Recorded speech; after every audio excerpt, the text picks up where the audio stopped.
A Tryptamine Expedition, a DMT and mushroom trip report from 1985, uploaded to Erowid on June 15, 2000.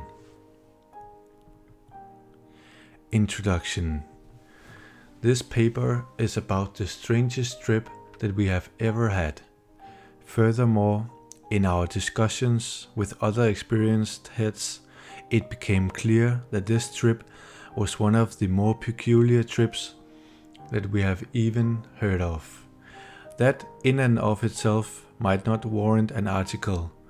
However, the possible implications of this trip are such that we have decided to write about our experience to add to the store of stubborn empirical fact that make up psychedelic phenomenology.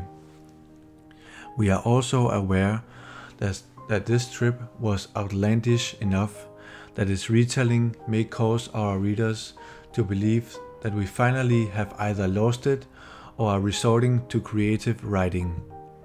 We would like to assure our readers that what you are about to read happened exactly as described, within the limits of our powers of observation.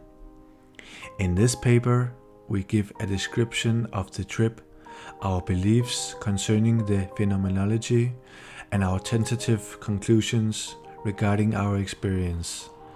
It seems impractical to reproduce the entire trip narrative written right after the experience, since it runs to 20 typewritten pages. Therefore, this paper is a highly condensed version of the trip narrative. Background. The weekend prior to our strange experience, Grace had decided to take 5 grams of potent stropharia mushrooms by herself.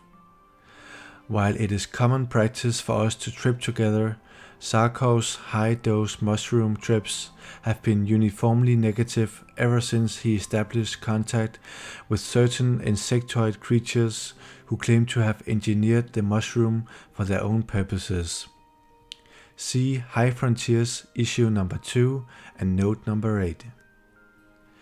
Gracie was going in alone to perform reconnaissance. After about an hour and 1/2 of arguing with the voice and being unable to see any visions, she began to interview the voice, which seemed quite amenable to questioning. Gracie called in Sarkov, and together we interviewed the voice in Gracie's head for about 2 hours. One of the raps was that Gracie had trouble entering the vision state because she hadn't practiced enough visualization and was afraid to leave her body.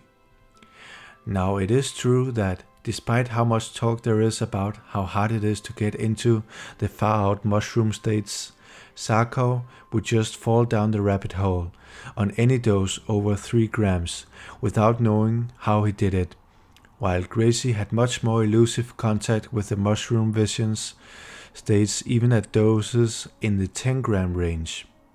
However, given Gracie's consistent ability to see the visible language on DMT, which Sarkov has so far only briefly glimpsed, and her other visionary experiences on DMT, this rap seemed rather unlikely. But the mushroom voice held out hope. Gracie should practice building a fantasy world in her head, and maybe, if we both took mushrooms together, she could show her fantasy world to Sarkov. Sarkov was extremely skeptical of the whole rap. It seemed very enticing and very unlikely, his experiences with the mushrooms. That week, Sarkov went to the East Coast on business and left Gracie to work on her fantasy world. Upon Sarkov's return on Friday, Gracie announced that she had worked diligently on her fantasy world and would like to show it to Sarkov that weekend using mushrooms. The only description she gave of the world was that it was a barbarian Bronze Age planet run by a goddess-worshipping group of priestesses, and that he was cast as a high-tech off-welder. Zarkov was apprehensive since he didn't want another alien space wars trip on the mushrooms. The experimental protocol that we agreed on was to do a DMT shot at noon on Saturday, and if the experience seemed positive, to take the mushrooms later in the day. The first shot was inconclusive because Zarkov didn't get off, but he did get a terrific case of the tryptamine giggles. He decided to take another dose. The visions in the noontime sunlight were exquisite. Over the next half hour, we each consumed between 100 and 150 milligrams of DMT in 4 separate trips. The experience for Zarkov had been glorious.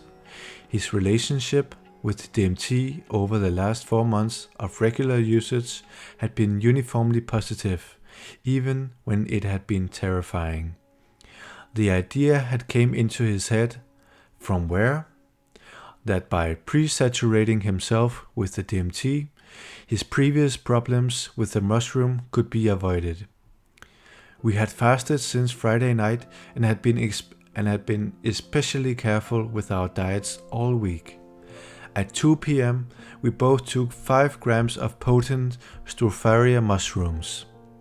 We washed down the shrooms with ginger ale. We stayed in the bright sunlight until the closed-eyed visions began to come on strongly, about 30 minutes. We then went into our darkened trip room.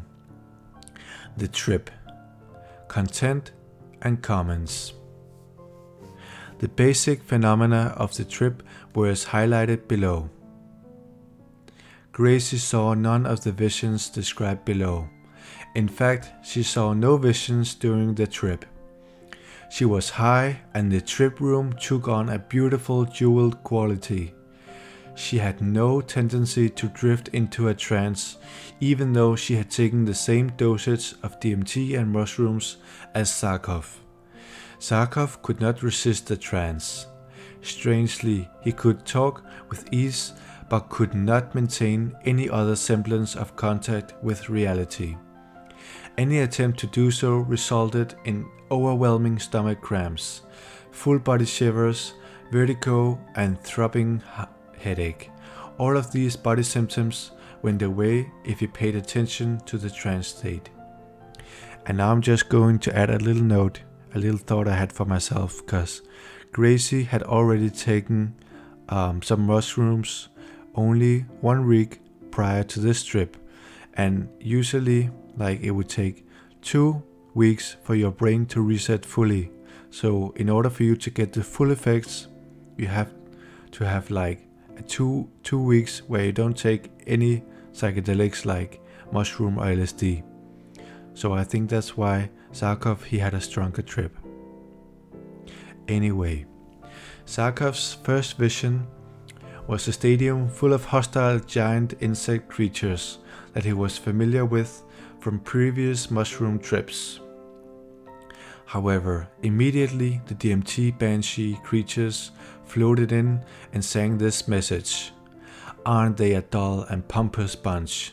But don't worry, they can't get at you because we are here. These banshee creatures were a common occurrence in Zarkov's DMT trips. The next series of visions were of various aliens that seemed to be trying to sell Zarkov various visions. The banshees continued to accompany the visions and offer comment. At about the chemical peak of the trip, about 1 hour in, the house had a rash of poltergeist phenomena that were jointly observed by both of us. Furthermore, the cats noticed them and followed them as they made their way through the house. The banshees advised Zarkov not to worry about them because things like this happen. This was the last point in the trip where Zarkov could maintain contact with ordinary reality. The banshees formed a gate next to an alien selling visions, indicating that Zarkov should buy into this vision. By going through the gate, Zarkov found himself someplace else. This someplace else was another world. It no longer seemed like a psychedelic vision, but rather it seemed like a real world.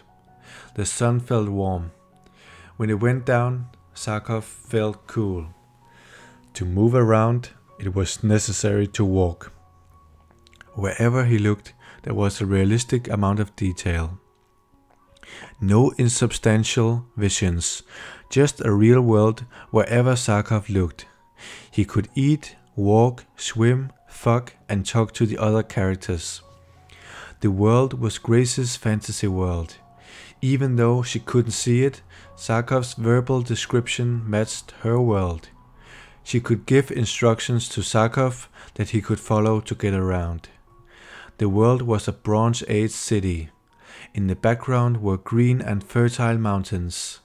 The architecture was of massive granite blocks with a poured concrete look about them.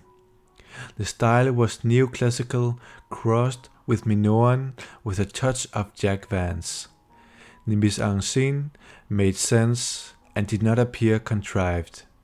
The aesthetic sensibility, while of the wretched excess school, was coherent.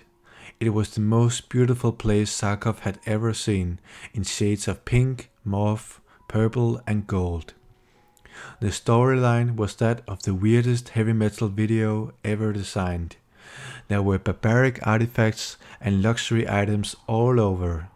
The world was inhabited by buxom, bottom-heavy, voluptuous nymphos. Zarkov found himself in an elaborate caped outfit somewhere between Darth Vader and Ming the Merciless. His entourage was a group of cretinous, long-haired sleazos in heavy metal dress and carrying guitars. The trip consisted of a tour through the city from the wharf to the main temple, where a 3-day orgy took place. The world somehow seemed like an isomorphic metaphor to Grace's personality structure. The world was coherent and consistent. It had internal rules as inexorable as the natural laws on Earth. It had its own linear time. Subjectively, Zarkov spent 3 days in the world, yet this voyage was encompassed in a normal 6-hour mushroom trip. Furthermore, any attempt to re-establish contact with Earth left huge gaps in the story, since the world proceeded at its own pace. Even if Zarkov wasn't paying attention, it did not seem like telepathy or a projection from Grace's head. Rather, we believed that somehow the fantasy world was lifted from Grace's head and placed in the Tryptamine library of all time and space, where Zarkov read out the diskette. The only psychedelic aspect to the world was the continual presence of the DMT banshees, albeit they were disguised as a sort of observer/chorus, as bats, orchids, etc., throughout the experience. The DMT acted as a tuner of some sort for the mushroom experience. Certain aspects of the vision seemed characteristically DMT, like the banshees, the extreme time dilation, and the bejeweled colors. The mushroom contributed the epic quality, the exfoliating details, and the practical joke quality of the whole setup. Such an experience, if controllable, would be extremely useful to a shaman trying to treat mental illness. He could walk through the streets of his patient's mind without the verbal filter of analysis. It might even be possible to make changes in the landscape to effect a cure. The demons lurking in the shadows would be a constant danger. You might not come back. Conclusion. Zarkov has not attempted to repeat the experience. Gracie, however, has used the DMT predose before a lower dose of mushrooms, 3 grams, and found herself in an irresistible trance with a series of faint visions. This was outdoors at night with a friend who did the same mix and also found herself in a trance, although her visions remained state-bound. We don't know what Zarkov's visions means or how he got there, but we encourage anyone with visionary tendencies to try exploring these modes.